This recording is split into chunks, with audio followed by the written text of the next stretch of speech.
guys, welcome back to my YouTube channel. In today's vlog, I am going to share to you the general list of documents that you need to pass for your Schengen Visa application. So the following list of documents, guys, are applicable for those who are applying for tourist, for visit, or for business visa. Napakaraming nagre-request ng list of documents na to. So yung iba nagda-direct message sa akin at yung iba naman nasa YouTube ko po nagko-comment. So para po hindi na po paulit-ulit. So if you are needing this information, keep watching this video because the checklist that I am going to show to you guys are also the checklist that I am providing or using for my client. Guys, I am assisting or offering my service for those who have difficulties para po makapag-apply ng Schengen Visa. Na guys, i-reveal ko na. By the way guys, you can visit my YouTube channel. Ito siya wherein I have done a lot of videos about visa application. Yes, panoorin mo guys, and these videos are very informative. And now, i-share ko na guys yung list of requirements for Schengen Visa application. So, ito po siya.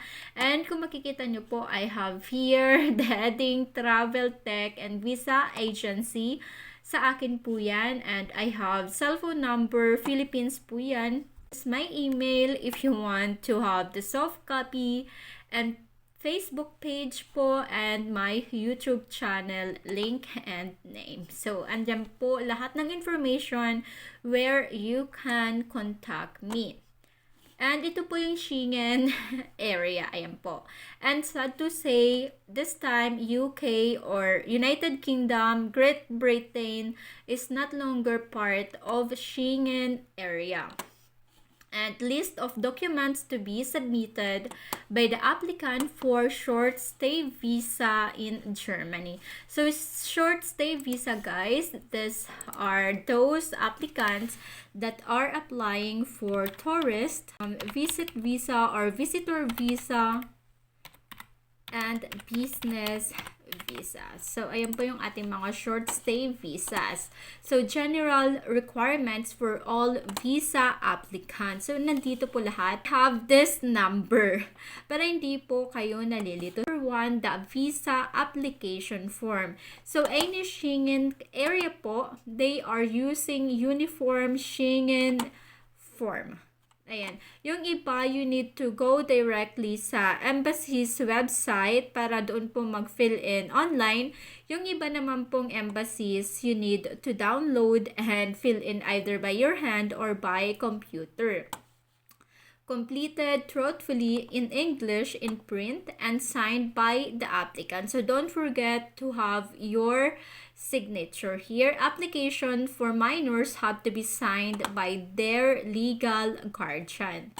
So yung minor natin guys, these are 12 years below. And your passport, valid at least 3 months behind the expiration date of the requested visa or exit of Schengen. So, bago ka po makapag-exit ng Schengen, dapat meron pa siyang validity ng 3 months because in case, guys, that you're having problem here in Europe, ayan, at least po valid pa yung visa mo kasi once that your visa po got expired na nandito ka pa sa Europe na supposed to be dapat babalik ka na ng Philippines, that is very big problem po for you. And at least 2 blank pages. So check your passport po before applying for visa.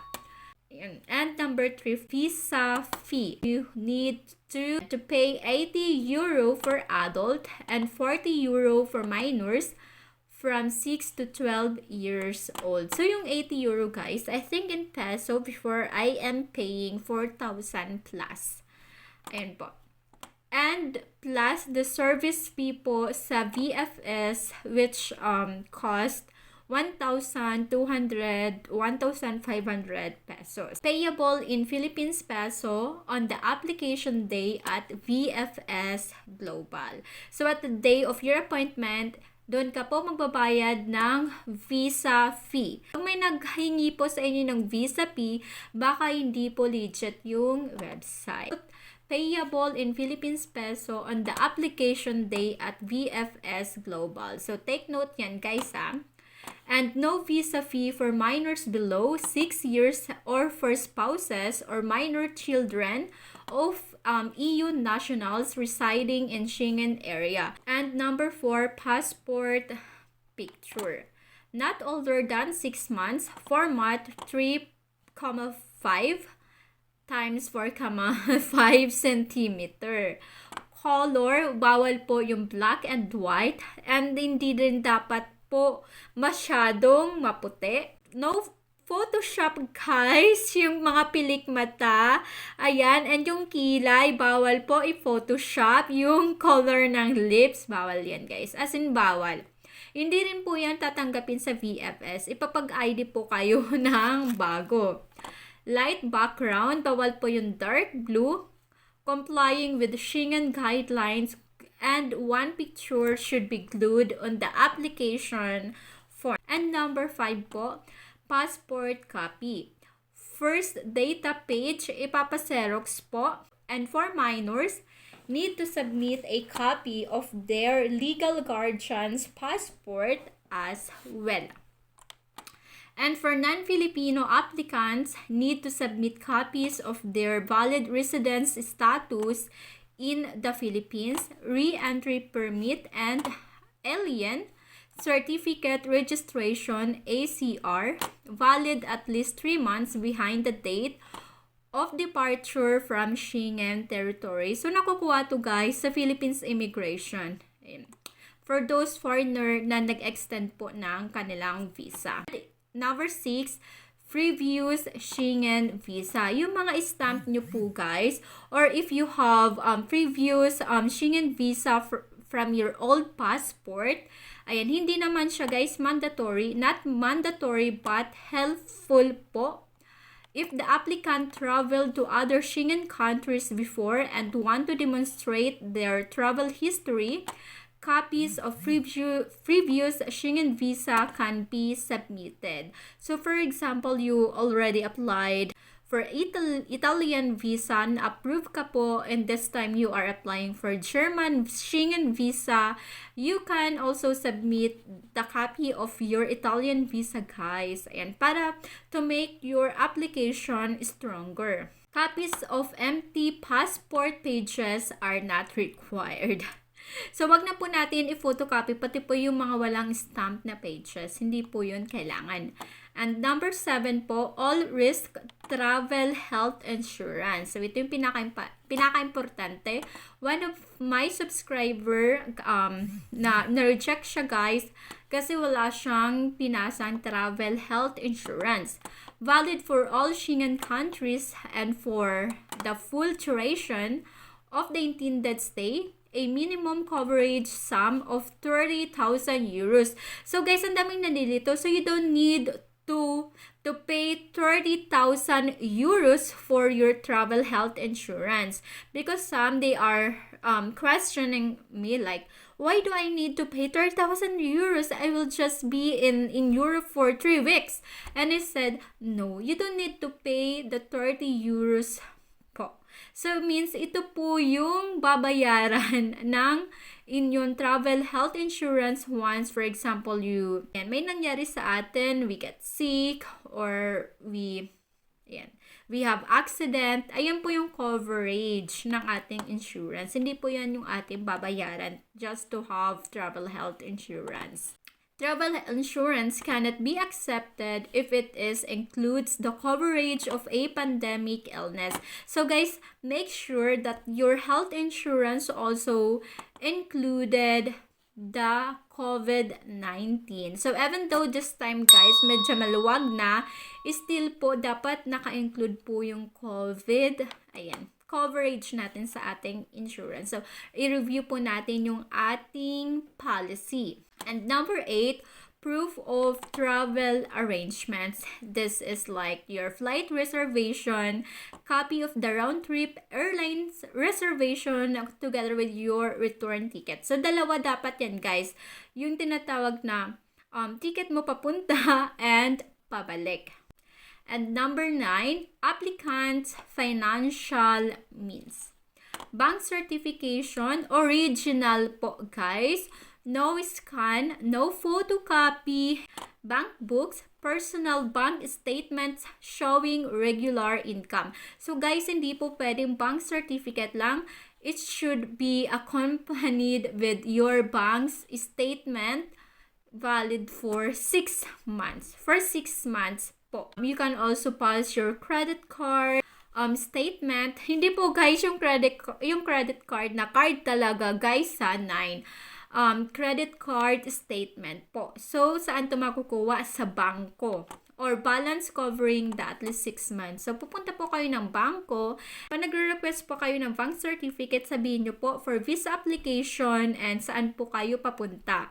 Kasi yung bank certificate, guys, ang dami pong klase ng bank certificate and they have their own format for those who are requesting for bank certification for visa application. For minors, proof of parents or legal guardians, economic means. And number 10, proof of ties in the Philippines. So, example, proof of social security contribution or yung SSSS, guys. And pwede nyo na po yan magamit. Copy of real estate properties, title, deed of title, ayan, if you have own house, land, nasa inyo po nakapangalan, proof of family ties in the Philippines, like for example, birth certificate of children, or marriage certificate, which should be issued by the Philippines Statistic Authority or from the PSA. And hindi na kailangan ipa-postil. Basta po galing po siya ng PSA, valid po yan. And number 11, proof of occupation. Employed, certificate of employment, certificate of leave of absence, and latest income tax return. So, magkakasama yan, guys. Ayan. So, bawal nyo hiwalayan or bawal yung isa is missing. So, by the way, guys, sa Philippines, employees that are earning 15,000 below, hindi tayo, guys, nagbabayad ng tax. So, it's okay. Kasi alam niya ng embassy, guys, that some employee doesn't pay tax. B, if self-employed, proof of company registration issued by Department of Trade Industry or DTI or Security Exchange Commission SEC registration of business, latest income tax return, business financial statement, and letter C, guys, if student naman, proof of enrollment, certificate of leave of absence if traveling during the school year. So guys, tandaan nyo guys, magkakasama yan na naka-ABCD yan. So ang ganda guys ng checklist na to kasi andito na guys lahat. So you can have this for just 50 pesos. So I'm sorry guys if I am not going to this for free kasi ayan, part po siya ng business, but then I have other checklist which is the same lang po siya, nandun din po lahat, but of course to have this, ayan, much better. And number 12, if traveling with spouse or children, A, marriage contract certified by the Philippines Statistic Authority from PSA, marriage marriage contract ng parent, ayan. And B, birth certificate of children certified by the Philippine Statistics Authority, also by PSA. Ayan. And number 13 po, proof of accommodation. So, confirmation of hotel booking, hotel voucher, or letter of the promise of accommodation by the host. So, ito po yung invitation letter. Dapat nakasulat po sa invitation ninyo that you will be staying in your inviter place. Ayan. In your, for example, in your partner apartment or house. Printed on max 2 pages. And number 14 po, cover letter explaining the purpose of your travel. So, for this guys, I also have my tutorial about this. And I am also giving the soft copy for free. Ayan, 300 copies na guys yung aking naipamigay para sa aking cover letter. Ito yung summary guys ng lahat ng gagawin mo bakit ka nag-apply ng Schengen Visa, ano yung mga gusto mo, ayan, isusulat mo dito. By the way guys, you can visit my channel and yan, watch mo po yung aking tutorial how to write cover letter. Malaking tulong yan guys. Ang dami kong positive feedback na na-receive. Minors ulit. Okay, A. If parang ano lang siya guys, no? Parang exam, may ABCD. Okay, letter A. If traveling alone or with only one parent, written consent of the non-traveling parent, legal guardian, or proof of sole custody of the traveling parent or legal guardian. If the name of the father does not appear on the PSA issued birth certificate, no concern is required. So guys, dito sa Europe, mahigpit. So dapat, pag minor yung bata, tapos magta-travel alone, walang kasama, dapat may consent po ng parent. Dapat both parent po mag-agree that the child will be traveling. Or kahit po kasama yung nanay, hindi kasama yung tatay, but sa birth certificate po, ayan, both name of the parents are there, dapat po may consent ng tatay. Kasi they are avoiding this problem na baka tinatakas ng nanay yung bata, dadalhin ng ibang bansa because of some family problem. Pero guys, kung walang tatay, hindi nagparamdam si tatay since nabinuntis si baby, ayun, hindi nyo guys kailangan ng consent ng tatay. Bahala siya guys sa buhay niya. And B, copy of biodata page of parents or legal guardian's passport. C, birth certificate certified by the Philippines Statistic or PSA.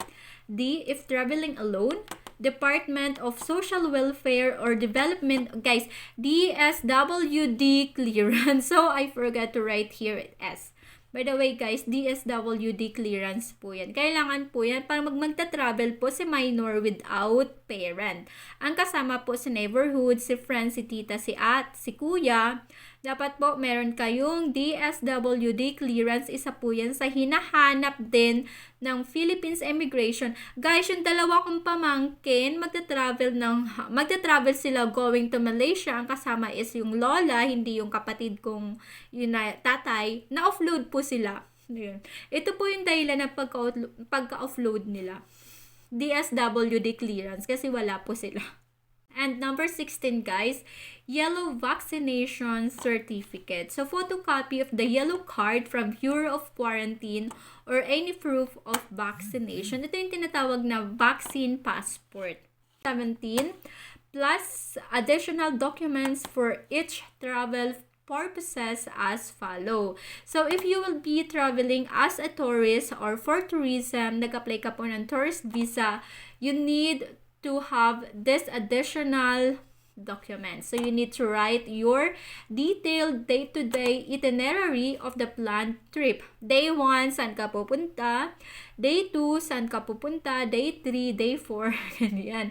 Indicating arrival and departure in other Schengen countries. And if you are going to visit naman for visit visa, family, friends, partner, unmarried couple, ito po yung additional documents for you. So, ito siya, number 2, proof of sponsorship. Karamihan kasi guys na nag-apply ng visit visa may sponsor. Kailangan mo po ng invitation letter from your sponsor, affidavit of support, authenticated with red ribbon from the Philippines Embassy. The original is required. Then, original po ang hinahanap ng embassy. Affidavit of support po from, Philippines Embassy guys ha. Kasi yung iba guys, nakakalimutan idala ng Philippines Embassy after being notarized. After na notarized guys, yung kanilang affidavit of support, pinadala na po sa Philippines without po na hindi siya na-authenticate ng Philippines Embassy. So, hindi po yun valid.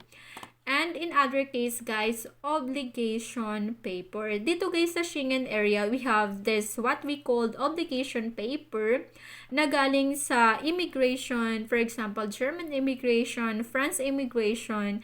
This is another document that show support or sponsorship.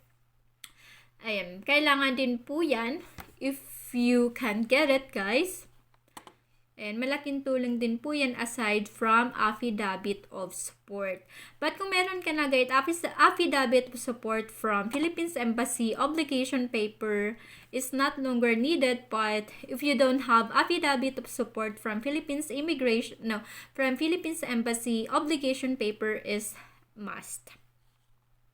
And number 3 guys, proof of relationship such as birth certificate, marriage certificate, photocopy, passport, bio page of your sponsor or host, any other proof of knowing each other like personal pictures or chats. Ayan.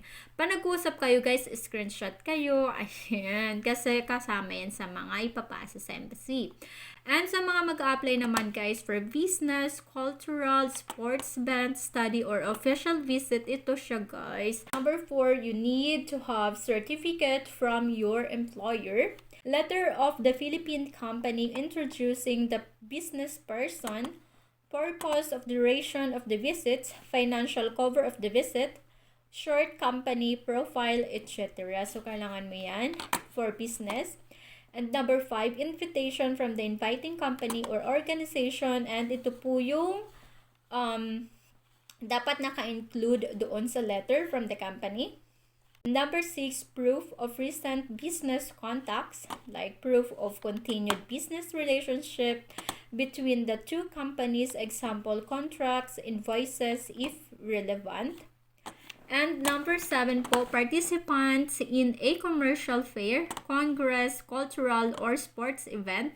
Ito yung mga atleta guys, yung mga pumupunta sa ibang bansa to participate sa any competition, a personalized letter containing the relevant personal data of the invited person and his/her function, and the name, contact details, and position of the countersigning person, as well as the length and purpose of the visit or activity. Number 8 guys, study, research, or other type of internship, certificate of admission or registration at an educational establishment for the purpose of attending academic or vocational courses, or B, cover letter from the inviting company. If applicable po, if dito sa nabanggit ko, if you are sponsored, ayan, proof of sponsorship po. Necessary if the applicant's financial means are not sufficient or the embassy assesses the necessity during visa application. So, even though po ikaw ay isang atleta and you don't have sufficient fund, and you are supported by the government or by any private organization, kailangan mo po ng sponsorship letter or affidavit of support. Reminder, the application must be submitted personally at VFS Global in Manila or Cebu. Applicant has obtained all necessary documents. Please register for an appointment at VFS Global website. Incomplete application will be decided by the embassy on the basis of the documents that were submitted. Bawal po guys yung pahabol-pahabol. Hindi pa dumating yung affidavit of support, nag-apply ka na sa VFS kasi sabi mo, ay habol ko na lang po sa embassy yung affidavit of support ko. No. Kung ano po yung naisubmit mong documents, yun na po yun. And yung decision po ng embassy magbe-base po sa present mong documents. So, kung wala ka pang affidavit of support and kailangan po yun ng embassy because you don't have enough fund, ayan, refuse po ang visa mo. And may be rejected. Ayun yung sinasabi ko.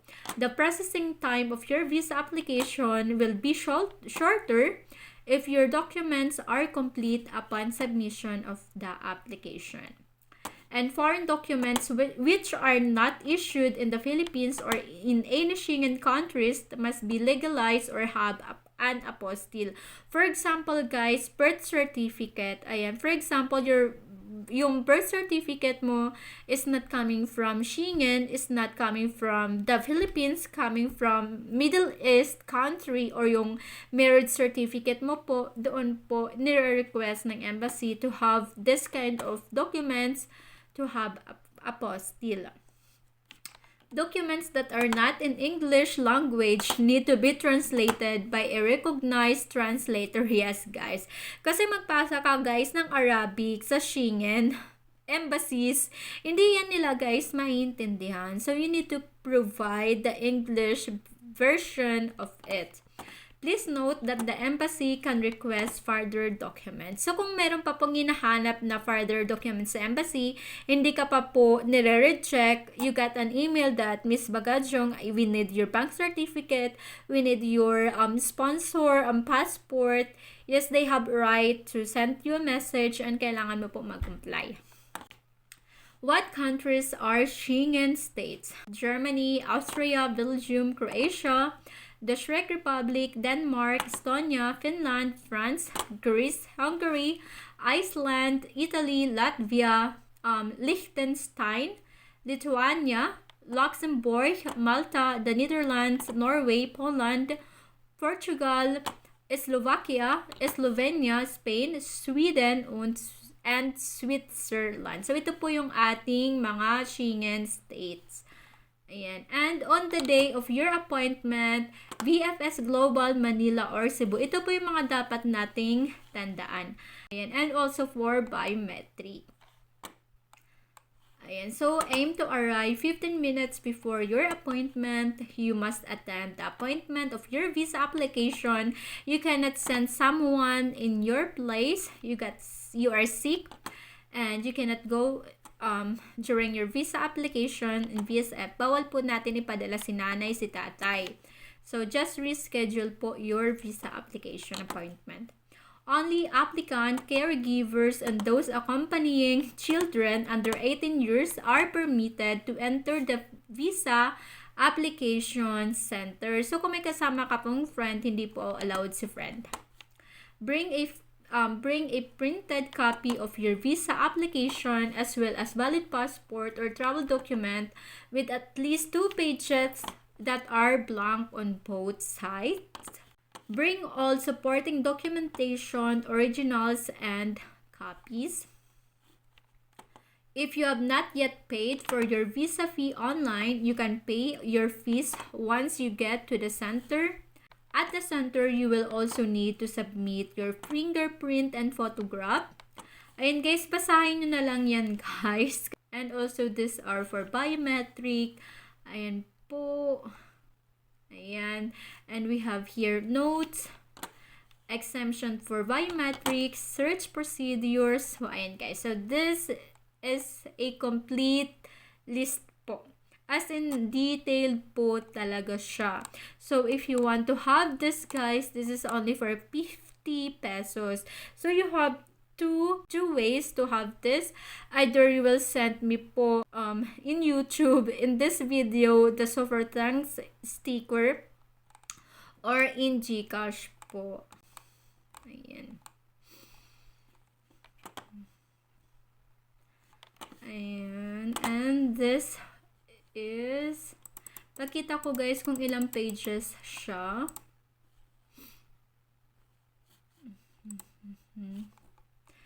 Ayan, 2, 4. So, 5 pages po siya guys. Itong information na need mo para hindi ka malito is andito na po. So, ayan yung kinaganda po ng checklist na to. Ayan. Ayan. By the way guys, don't forget to subscribe in my YouTube channel po. And again guys, thank you for watching. If you have question guys for clarification, ay message nyo lang po yung inyong sa comment section. And yun guys, thank you for watching. If you are not yet guys, subscribe po kayo para ayan, ma-notify kayo guys if I have new videos. And of course guys, kung gusto niyo naman po ng yung other list na lang, yung free, you can request po and I will send it to you po. But just through email. Ayan. Sa email lang po ako nagsasend ng soft copy. This is my email po. Ayan. And Facebook page, you can also message me. And yan po. These are my contact information. Ayan guys. Thank you for watching.